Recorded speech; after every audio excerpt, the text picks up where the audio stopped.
ጽናት ክፍል 47 ዛሬ እጅጉን በጣም የሚያሳዝኑ ትዕይንቶችን አይተንበታል ማለት ነው። በክፍል 46 ላይ ብዙ ነገሮች የተስተካከሉ ነበሩ። ጽናትም ኪራም እንዲሁም ኖርምና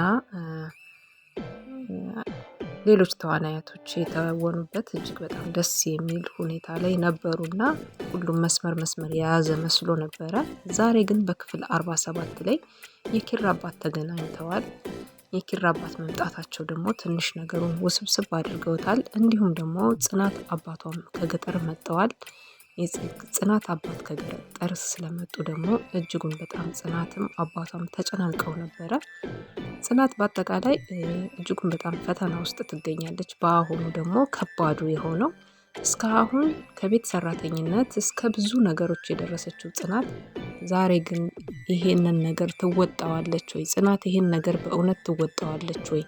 አሁን ያለችበትን በተለይ ደግሞ የኪራ አባት ከመጡ በኋላ የኪራ እናት በጸና መታመማቸውን በካንሰርና እሳቸውም ደግሞ ሚስት እንዳመጡለትና እችን ልጅ እንዲላመዳት እንዲሁም ጽናትን ያችን የምትመጣዋን ልጅ ለኪራ ሚስት የምትሆነዋን ልጅ እንድታላምዳቸው እንድታግባባቸው ቃል አስገብተዋታል ማለት ነው።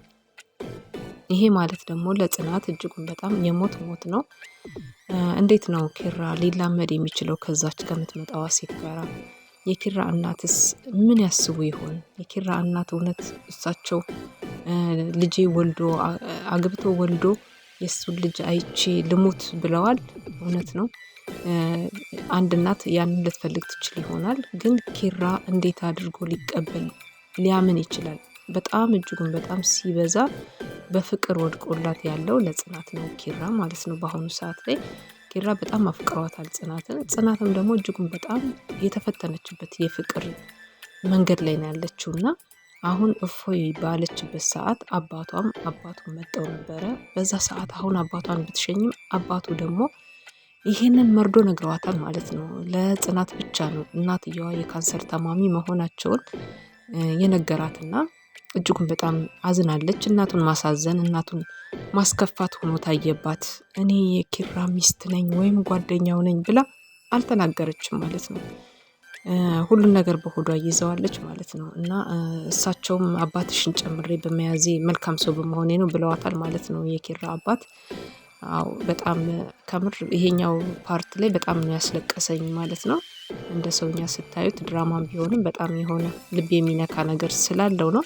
ከሰዎች ብዙ ታሪኮች ጋር ተመሳሳይነት ስላለው ጽናት ይሄንን ነገር ታልፈዋለች ወይ የሚለው? አዎ ልታልፈዋለች፣ በዘዴ ታልፈዋለች። ግን ጽናት ከኪራ ጋር ያላትን ግንኙነት እናትየዋ ወይም ደግሞ አባትየው ቢሰሙ የተሻለ መንገድ ነበረ። ናሆሜም ከኑሩ ጋራ ያለውን ግንኙነት እንግዲህ እሱም በፍቅር እየተሰቃየ እሷም በፍቅር እየተሰቃዩ ሁለታቸውም አሉ። ግን ኑር የልብ በሽተኛ የልብ ህመም ታማሚ በመሆኗ ምክንያት በዛ ምክንያት አንዳንድ ነገሮች ያልተሟላ በህይወቴ ላይ አለ እና እኔ እሱን ላሰቃየው አልፈልግም፣ ላንገላታው አልፈልግም ስትል የፍቅር ጥያቄውን ውድቅ ታደርግበታለች በተደጋጋሚ ማለት ነው። እሱም አላስገድዳትም ብሎ እጅጉን በጣም ብዙ ነገሮችን እያሳለፈ ይገኛል ማለት ነው። በጣም እያፈቀራት እየወደዳት ግን ከቅርብ ርቀት ሆኖ ይከታተላታሉ። የቀን ውሎዋን ያለውን ነገር ያያል ማለት ነው። በተረፈ ሌላው ደግሞ ኪራ ለጽናት አባት እጅጉን በጣም ቅርብ ነው። ቃል ገብቶላቸዋል ለጽናት አባት መቼም ቢሆን እንደማይተዋት መቼም ቢሆን መልካም ቤተሰብ ፋሚሊ እንደሚሆንላት ለጽናት አባት ደጋግሞ ሲነገር የጽናት አባት እሰየው ብለው ነበረ እና ደስ ብሏቸዋል ማለት ነው።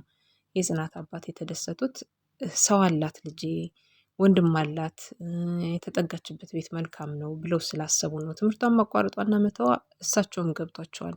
በሰው ቤት መኖሯም እሷቸው ገብቷቸዋል እና ምንም ማድረግ ስላልቻሉ ብቻ እያዘኑም ቢሆን የጽናት አባት ወደ ሀገር ቤት ተመልሰዋል ማለት ነው። ጽናትና ኪራ መጨረሻቸው ምን ይሆን? ኑሩና የኑሩስ የፍቅር ጉዳይ እንዴት ይሆን? ወዴት ያመራ ይሆን? ኑርስ ተሽሏት እውነት በፍቅር እንደገና ይሄን አልችልም፣ ይሄን አላደርግም፣ እንደዚህ አይሆንልኝም፣ ስኬት ላይ አልደርስም ያለችዋ ኑር ትጋባ ይሆን? ይጋቡ ይሆን?